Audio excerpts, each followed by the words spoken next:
నమస్తే, welcome to Andhraprabha. నేను తేజస్వి. ఆరోగ్యంగా ఉండాలంటే విటమిన్లు, మినరల్స్ కీలక పాత్రను పోషిస్తాయని ప్రత్యేకంగా చెప్పాల్సిన పని లేదు. అన్ని రకాల మినరల్స్ సక్రమంగా ఉంటేనే మనిషి ఆరోగ్యంగా ఉంటాడు. ఏ మాత్రం తేడా కొట్టినా వెంటనే ప్రభావం చూపిస్తూనే ఉంటుంది. ఇలా శరీరంలో కీలక పాత్ర పోషించే వాటిలో పొటాషియం ఒకటి. పొటాషియం శరీరంలో నీటి పరిమాణంతో పాటు రక్తపోటును కూడా నియంత్రణలో ఉంచేందుకు ఉపయోగపడతాయి. శరీరంలో సరిపడా పొటాషియం లేకపోతే కొన్ని రకాల సమస్యలు ఏర్పడే అవకాశం ఉంటుంది. కొన్ని రకాల లక్షణాల ద్వారా పొటాషియం లోపాన్ని గుర్తించవచ్చు.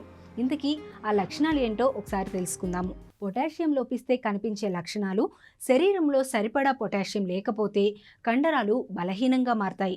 నిత్యం కండరాలు పట్టుకుపోయిన భావన కలుగుతుంది. ఇది పొటాషియం లోపానికి ముఖ్య లక్షణంగా చెప్పొచ్చు. ఇక కొందరిలో నిత్యం అలసట, గుండె అసాధారణ రీతిలో కొట్టుకోవడం వంటి లక్షణాలు కనిపిస్తాయి.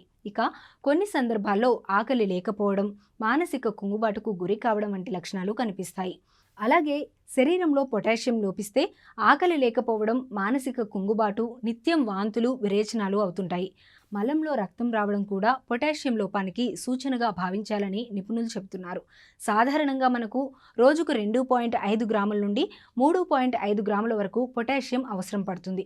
పొటాషియం లభించే ఆహార పదార్థాలేంటో ఒకసారి మనం కూడా తెలుసుకుందాము.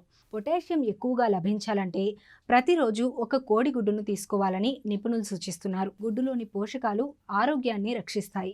టమాటాలు, చిలగడ దుంపలు, నట్స్ వంటి వాటిని నిత్యం ఆహారంలో భాగం చేసుకోవాలని నిపుణులు చెబుతున్నారు. దీనివల్ల పొటాషియం లోపాన్ని జయించవచ్చు.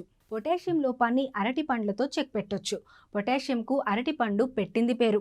రక్తపోటును తగ్గించి మానసిక ప్రశాంతతను, మంచి నిద్రను అందిస్తాయి. వీటితో పాటు పాలు, పెరుగు, మాంసం, నారింజ, కివి, కొబ్బరి నీళ్లతో కూడా పొటాషియం లభిస్తుంది.